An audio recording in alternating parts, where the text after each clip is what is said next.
جديد. شو القصة؟ متى ستهدأ الأمور؟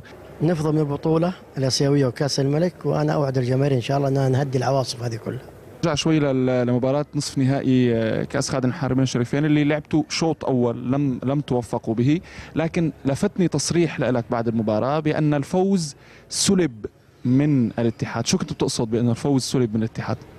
والله يعني المفروض أنه يعني تعرف يعني كل الجميع شاهد المباراة، ما أقول سلب أنه عذر أو حاجة، ولكن أنه كان الاتحاد أنا من وجهة نظري الشخصية أنه أفضل. الهدف الأول كان يعني فيها فاول صريح وشد للاعب محمد قاسم.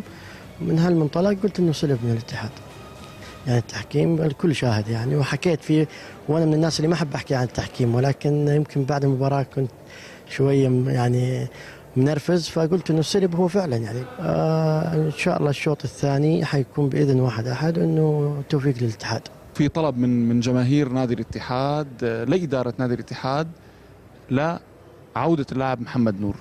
الأستاذ إبراهيم شو رأيه بالموضوع، وهل أنتم فعلا تعملون على عودة محمد نور؟ والله أكيد أنه محمد نور أنا دائما وأقول أنه لاعب أسطورة، رمز يعني أسطورة الاتحاد يعني، ونور ما يحتاج له دعوة. الاتحاد ناديه بيته، لكن أنا إلى الآن رافض أني أركز على أي شيء إلا كأس آسيا وكأس الملك. بعد كأس آسيا وكأس الملك أنه بعدها نحكي مع محمد نور نشوف. الاتحاد هواء آسيوي هذا الموسم، هو بموضوعيتك اللي نحن بنعرفها، هل هو قادر أنه يذهب بعيدا بآسيويا؟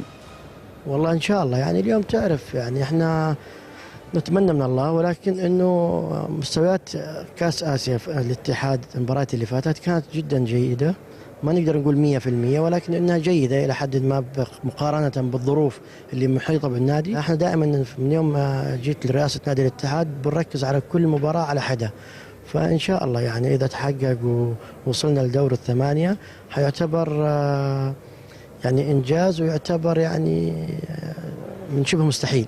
أستاذ إبراهيم، وعبر صدى الملاعب لجمهور الاتحاد قبل مباراة الأهلي، ماذا يطلب منهم؟ بماذا يعدهم؟ أطلب منهم أولا وأخيرا الدعاء لله سبحانه وتعالى أن الله يوفق فريقنا. أطلب منهم الدعم، الحضور، المساندة، وإن شاء الله أنه الله يوفقنا ونكسب الأهلي ونلعب على النهائي. ممكن تتعب وتمشي؟ لا مستحيل.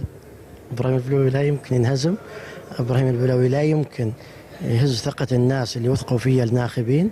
أنا إن شاء الله مستمر إلى ما يكون الاتحاد بطل، ولما نطمن على الاتحاد ممكن في فترات أو سنوات قادمة أمشي.